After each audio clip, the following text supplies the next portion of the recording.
There is a quiet reason why so many of us feel restless, even in moments that should bring peace.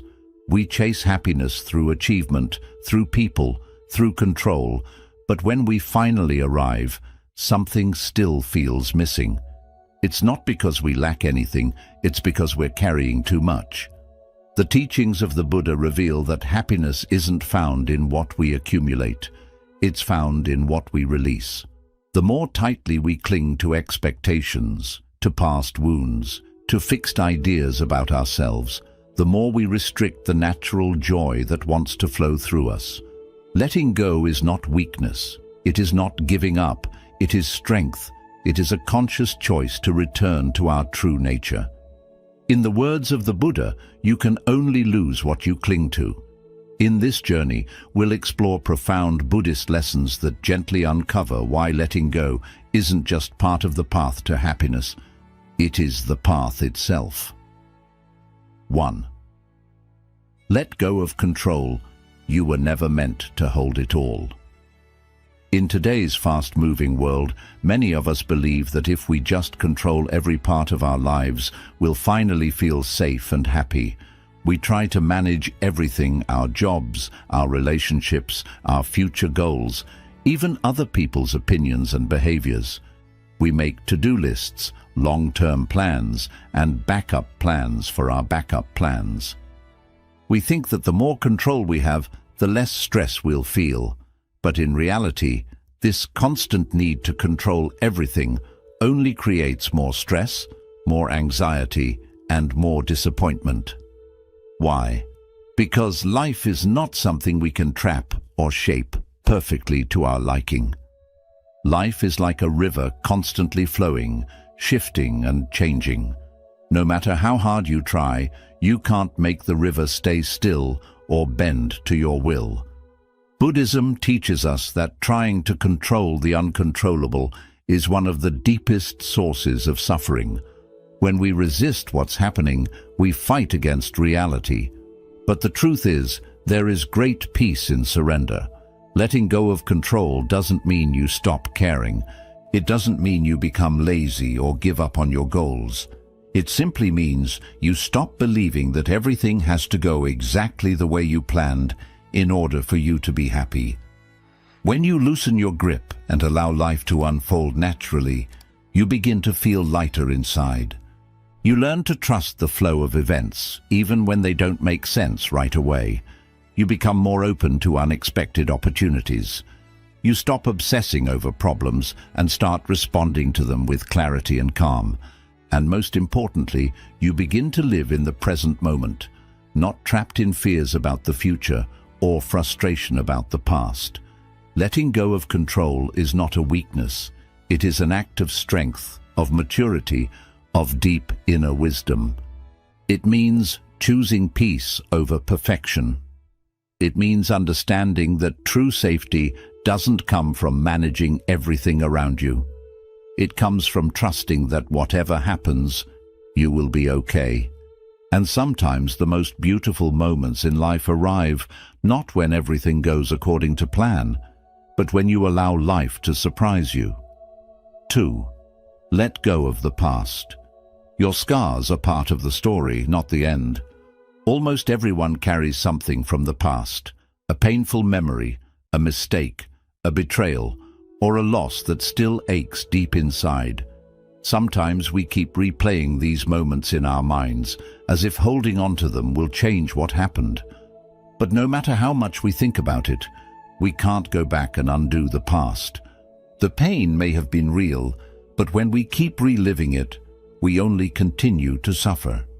Buddhism teaches us that suffering doesn't come only from what happened to us, but from how tightly we hold on to it. The past is already gone, but our minds keep bringing it into the present, turning it into a burden we carry every day. Letting go of the past doesn't mean forgetting it or pretending it didn't hurt. It means understanding that what happened no longer has power over you unless you keep feeding it your attention. Every time you tell yourself, "I should have done better," or "I'll never recover from that," you're giving the past permission to shape your identity. But the truth is, you are not your pain. You are not your mistakes. You are not what happened to you. You are what you choose to become now, in this moment. Buddhism encourages us to practice acceptance, to agree with what hurt us, but to stop fighting against it. Accept that the pain existed. Accept that it changed you.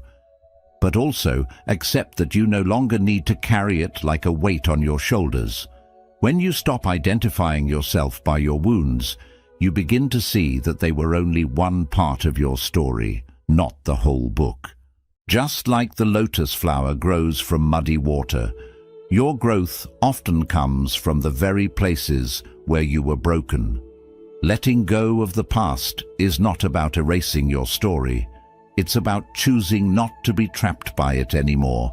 You can look back with compassion and say, "That part of me was hurting, but I'm healing now." You can honor your journey without letting your past define your future. And as you gently set down the burden you've been carrying, you make space for new experiences, new joys, and a lighter, more peaceful heart. 3. Let go of expectations. The world doesn't owe you your ideal version of it. One of the quietest ways we suffer is through our expectations. We carry around an invisible list of how life is supposed to be, how people should treat us, how our efforts should be rewarded, how quickly success should arrive, and how smoothly our days should unfold. And when reality doesn't match those invisible hopes, we feel disappointed, frustrated, or even heartbroken. But the truth is, the world doesn't exist to fulfill our expectations. People are not always going to say the right thing. Situations are not always going to go according to plan. And life is not always going to move at the speed or direction you imagined. Buddhism teaches us that expectations are often the root of our suffering. When we expect something and reality gives us something else, we resist, we fight. We ask, "Why isn't this happening the way I wanted?" But peace doesn't live in the gap between expectation and reality. It lives in your ability to embrace the moment, even when it looks different than you pictured. Think about how often your stress comes not from what's happening, but from the belief that it shouldn't be happening. For example, when someone is rude, your expectation that they should have been kind makes the pain worse. When a goal takes longer than you imagined, it's not just the delay, it's the expectation of speed that creates frustration. The tighter we cling to how things should be, the harder it becomes to see and accept how things actually are. Letting go of expectations doesn't mean you give up hope. It doesn't mean you stop dreaming or having standards. It means you stop demanding that the world obey your version of it. It means replacing the question, "Why isn't this happening the way I want?" with "What is life trying to show me right now?" It's about replacing control with curiosity and disappointment with acceptance. When you release your expectations, something beautiful happens. You begin to appreciate what's in front of you instead of mourning what's missing. You become more open to surprises, to learning, to being shaped by life, rather than constantly trying to shape it. And with that openness comes peace, not because everything is perfect, but because you're no longer wasting energy wishing it was. Let go of the shoulds. Let go of the rigid ideas of how things must unfold. Life will not always follow your script, but it is still full of meaning, wonder, and quiet beauty if you're willing to see it as it is not just as you expected it to be. 4th, let go of attachment. The more you cling, the more you suffer. We are born into this world with open hands, yet as we grow, we begin to close our grip around the things we think we need to be happy. We cling to people, possessions, titles, outcomes, and even emotions. We say, "This is mine, this must stay, this must never change." And so we hold tightly, fearing loss, fearing change, fearing anything that might take what we love away from us.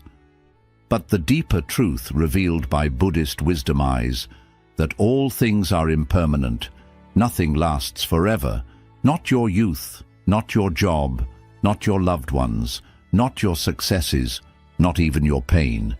Everything you see, everything you touch, everything you hold in your heart is in a constant state of change. When we fail to see this, we suffer. We become afraid of losing what we have, or broken when it inevitably slips away. The problem isn't that things change. The problem is that we expected them to stay. Attachment says, "I need this to feel whole." It creates a false belief that our happiness depends on keeping certain things close. But clinging is like trying to hold water in your hands. The tighter you squeeze, the faster it escapes. Buddhism doesn't ask us to stop loving or caring. It doesn't tell us to abandon joy or reject beauty. It teaches us to love more freely without chains. It invites us to hold things gently, knowing they are not ours to keep, but ours to experience. It reminds us that true peace doesn't come from locking things in place. It comes from flowing with life's natural rhythm of gain and loss, of coming and going. Imagine sitting by a river, watching leaves float by. Each leaf is a moment, a person, a chapter, a feeling. When we're attached, we try to grab the leaf and keep it. But the river keeps flowing, and when we refuse to let go, we get dragged. We suffer because we're not letting the current move. But when we sit with open hands, when we watch the leaf float by and smile with gratitude instead of fear, we align with the truth of impermanence. We accept that nothing stays, and we become free. This doesn't mean you stop loving the people in your life. It means you stop trying to possess them. It means you don't build your identity around things that can be taken away. You learn to love deeply without trying to trap the moment. You learn to care without fear. You learn to appreciate without clinging. And this kind of love, open, aware, present, is far more beautiful than the kind that comes from fear of loss. Letting go of attachment allows you to live with more joy, not less. You become lighter, more grateful, more alive to each passing moment. You stop needing things to be permanent in order to be meaningful. You stop fearing change and start welcoming it as a natural part of life. You begin to understand that happiness was never about owning, but about experiencing fully without grasping. So take a deep breath and loosen your grip. Life is always moving, always shifting. Let it. When you stop clinging, you stop suffering. And in that space of freedom, peace gently enters snot, because everything stayed the same, but because you finally stopped needing it too. 5. Let go of the inner critic. Your thoughts are not the truth. There is a voice inside your head that you hear every day, even when no one else is around. It whispers opinions about you, judges your actions, and labels your worth. This voice is often loud when you fail, when you feel uncertain, when you're vulnerable. It says things like, "You always mess things up, you're not good enough, or you don't deserve happiness." And because it's in your own mind, you start to believe it. You think, if I'm saying this to myself, it must be true. But here's what Buddhist wisdom gently reveals. You are not your thoughts. That voice is not your truth. It's simply a stream of mental habits formed by past experiences, fears, expectations, and pain. The mind is like a storyteller that never stops talking. It pulls from memory, from society, from old wounds, and creates stories, some helpful, many harmful. It's not always trying to hurt you, but it is often trying to protect you from imagined dangers by keeping you small, safe, and hidden. It mistakes harshness for discipline. It confuses self-criticism with self-improvement. But constant judgment doesn't lead to growth. It leads to shame. And shame is like a fog that covers your inner light, making you forget how strong, beautiful, and capable you truly are. When you begin to observe your thoughts instead of automatically believing them, You create a sacred space. You start to notice patterns. You realize that many of your thoughts repeat, like a broken record playing old fears and outdated beliefs. You realize that these thoughts often contradict each other. One moment you're not doing enough. The next you're doing too much. You see how unstable the mind can be, how easily it jumps from praise to criticism, and then something powerful happens. You stop taking it so seriously. Buddhism teaches the practice of mindfulness not just to calm the mind, but to see it clearly. When you become the witness of your thoughts rather than their victim, you begin to reclaim your inner space. You realize there's a difference between a thought and the one who observes the thought. That observer in you, the quiet awareness, is who you really are. And that awareness is peaceful, wise, and deeply compassionate. It does not judge. It simply sees. Letting go of your inner critic doesn't mean pretending you have no flaws or refusing to improve. It means replacing punishment with understanding. It means responding to yourself the way you would to a dear friend, with kindness, patience, and encouragement. When you make a mistake, it's not a sign that you're broken. It's a moment for reflection, not rejection. When you feel lost, it's not proof that you've failed. It's a call to reconnect, not to condemn. It's easy to think that being hard on yourself will make you stronger, but in truth, self-compassion is the real path to transformation, because when you feel safe within yourself, you're more open to growth. When you treat yourself with love, you naturally want to take better care of your mind, your body, and your choices. Not out of guilt, but out of deep respect for who you are. Letting go of your inner critic is not a one-time act, it's a daily practice. You catch yourself when the voice returns. You breathe. You question it. You offer a softer response. And over time, the harsh voice grows quieter. In its place, a new voice begins to emerge. Voice rooted in truth, not fear. It says things like, "You're learning, you're trying, you are enough." So, be gentle with yourself. You have carried so much for so long. You have survived battles no one knows about. You have walked through dark seasons and still shown up for life. You deserve a mind that treats you like a friend, not a battlefield. And the moment you stop believing every critical thought, you begin to step into your real power, not by fixing yourself, but by remembering you were never broken. Let go of the need for validation. Not everyone needs to understand your journey. As human beings, we are born with a deep desire to be seen, heard, and understood. From our earliest years, we look to the world around us as parents, our teachers, our peers for approval and acceptance. We want to be told, "You're doing well, you're enough, you matter." And while this is a natural longing, if we're not careful, it can become a silent chain around our spirit. We begin to live not for ourselves, but for the eyes of others. We shape our choices, our appearance, our dreams, and even our personality to please the people around us. We start performing, editing, and adjusting ourselves just to avoid judgment or rejection. But the deeper truth is this: not everyone will understand you. Not everyone will agree with your path. Not everyone will see your worth, your pain, your efforts, or your growth. And that's okay. You were never meant to fit into every frame. You were never meant to be understood by every mind. Buddhism teaches that clinging to the approval of others is just another form of attachment tone that slowly eats away at your peace. When you tie your self-worth to someone else's validation, you give them power over your joy. You become like a leaf in the wind, drifting wherever other people's opinions blow. And in the process, you lose sight of your own center.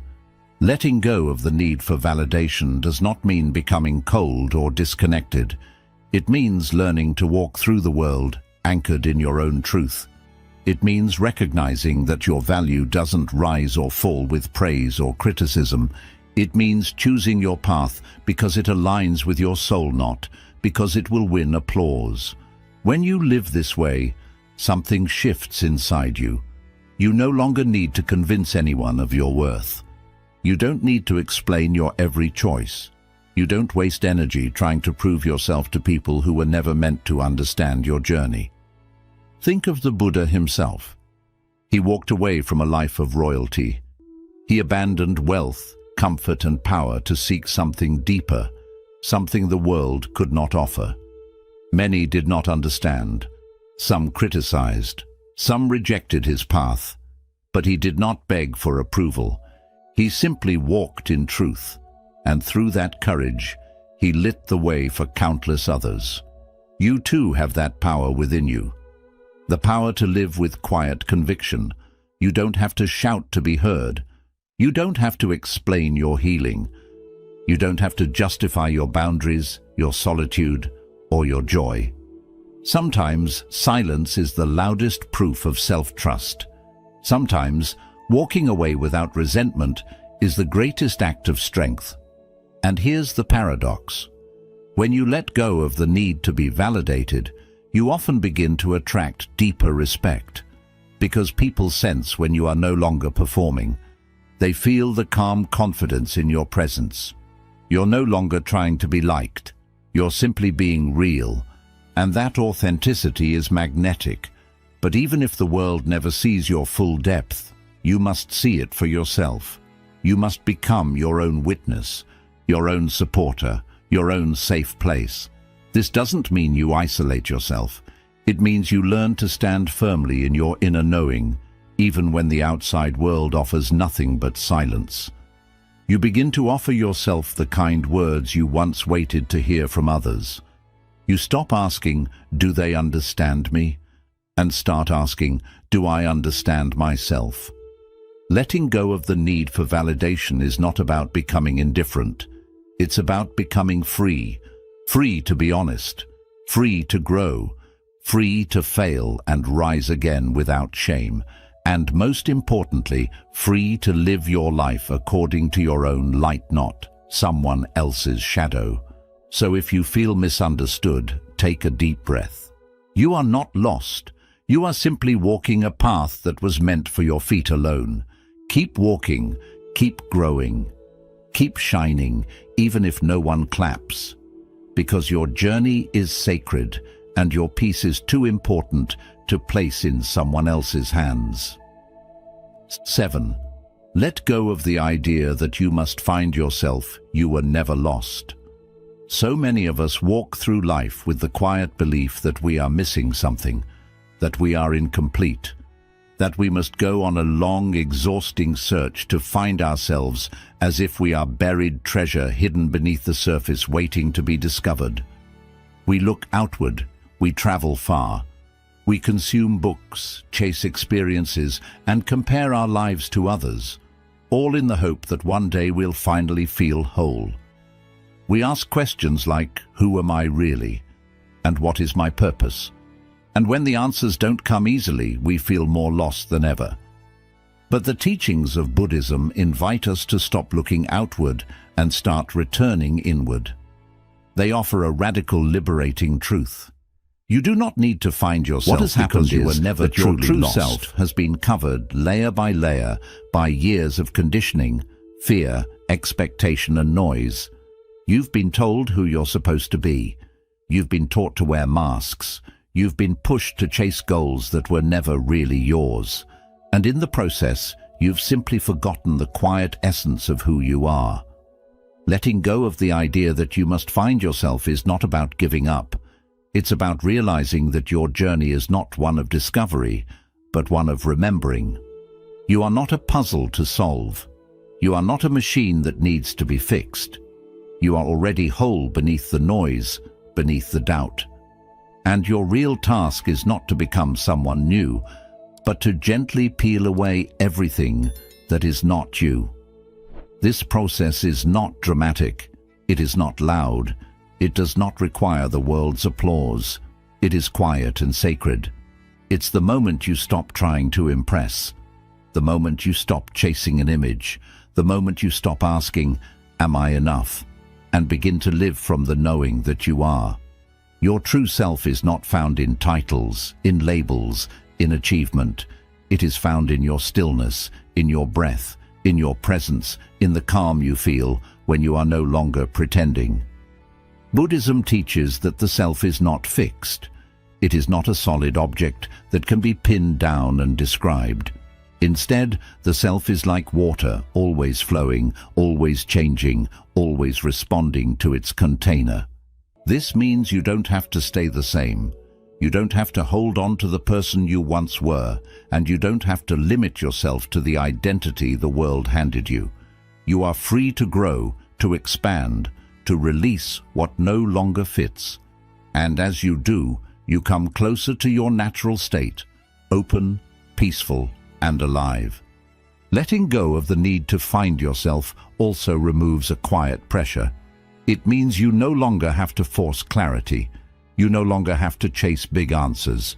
You can stop reaching for something outside yourself and begin simply being with who you are, in silence, in acceptance, in the gentle unfolding of your life. Each day, each breath, each small choice is a way of returning home. You are not defined by your job, not by your past, not by your trauma or your achievements. You are not the version of yourself someone else imagines. You are not the mask you wear when you feel afraid.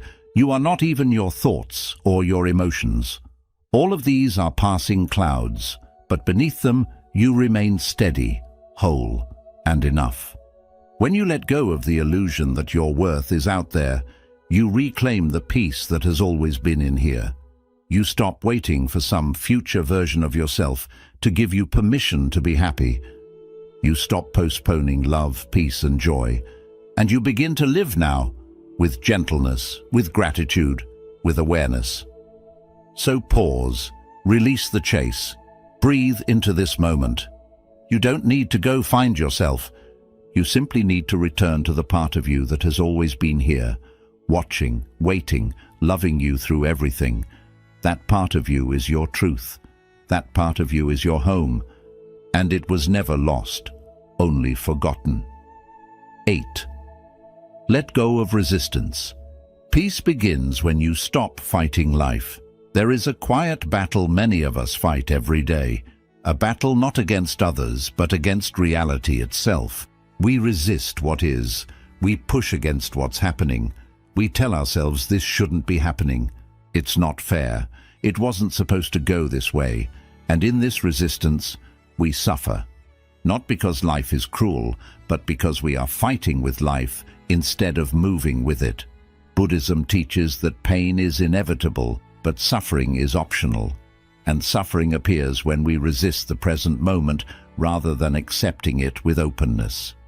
Imagine holding a rope that's being pulled hard from the other side. The more you pull back, the more the rope burns your hands.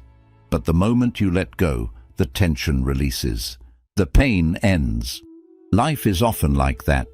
We try to control outcomes. We try to undo what has already happened. We try to avoid uncomfortable feelings. And in doing so, we tighten the rope. We create inner struggle where there could have been quiet. The mind says, "This isn't right. It should have been different. I wasn't ready for this." When we believe thoughts like these, we build a wall between ourselves and peace. Letting go of resistance doesn't mean giving up or blindly accepting everything. It means meeting life with openness instead of argument or force. It means looking at what's here and saying, "This is present. I may not like it. Maybe I don't fully understand it. Still, I choose to stop fighting it." Only when you stop pushing against what is, do you begin to see with clarity. When you resist, your thoughts become tangled with judgment, fear, and tension. But when you soften into acceptance, a new space opens inside. In that space, healing can begin, clarity can grow, and wisdom can quietly guide your next steps. Deep peace lives on the other side of surrender. And this surrender isn't about losing. It's about letting yourself move with life, growing through what arrives, and learning from change. When you let go of the need to make life match your own picture, you begin to see the good in what's already here. You start trusting that even the hardest parts of life carry value, purpose, and lessons. What feels like chaos may actually be the beginning of transformation. What seems like a closing door might actually be guiding you somewhere better. Here's something many people forget. You don't have to like a situation to stop resisting it. You just have to stop arguing with it. Acceptance doesn't mean approval. It means recognition. It means being able to say, "This is what's happening. Now, how can I meet it with calm instead of anger, with wisdom instead of worry?" You do this by breathing with it, sitting with it, allowing it to simply exist for now. In that calm space, you can begin making grounded, thoughtful choices instead of reacting from panic or stress. In Buddhism, the root of peace is taught to be non-resistance. Even if storms rage on the surface, your mind can remain steady and quiet inside, like the ocean floor. Stillness isn't about escaping life. It comes from holding each moment gently, not running, not denying, but welcoming even the difficult times with a heart that says, "I will walk through this too." When you stop resisting, you create space for life to move again. You stop holding your breath. You stop bracing for the future. You start relaxing into your own strength. You begin believing you can handle whatever comes. This trust creates a different kind of power, not from forcing things to change, but from changing within. If you feel tired from fighting or worn down wishing things were different, pause, step back, and let go. Allow life to be exactly as it is, even just for this moment. Let go of the struggle. Release the need for everything to be perfect before you can feel peace.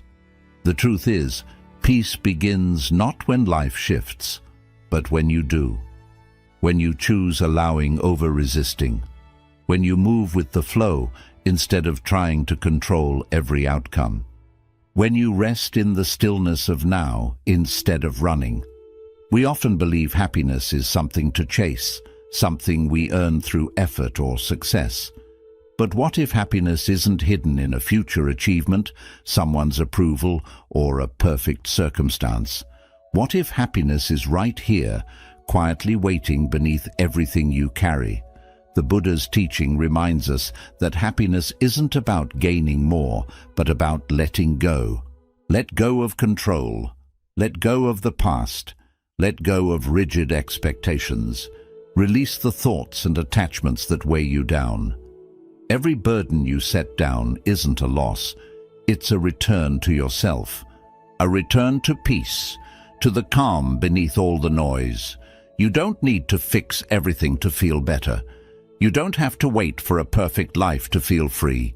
You just need to loosen your grip. Begin unlocking the chains you've placed around your own heart. Trust that letting go isn't giving up. It's creating space. Space for healing, space for growth, space for being fully present. In that space, your truest self, untouched by pain, fear, or failure, comes alive again. You weren't meant to carry the world. You are here to live with lightness, clarity, and love. That begins not by holding on tightly, but by releasing what no longer supports you. The more you let go, the more life flows. The more you trust, the more peace arrives. The more you surrender, the more you remember. You were never broken, only covered up. So walk gently now. Be kind to yourself. Let go little by little. Watch how happiness, like sunlight breaking through clouds, begins to shine where heaviness once lived, not as a reward, but as your true nature, the state you were always meant to return to. Happiness isn't what you receive when life becomes easy. It's what you uncover when you stop needing life to be different.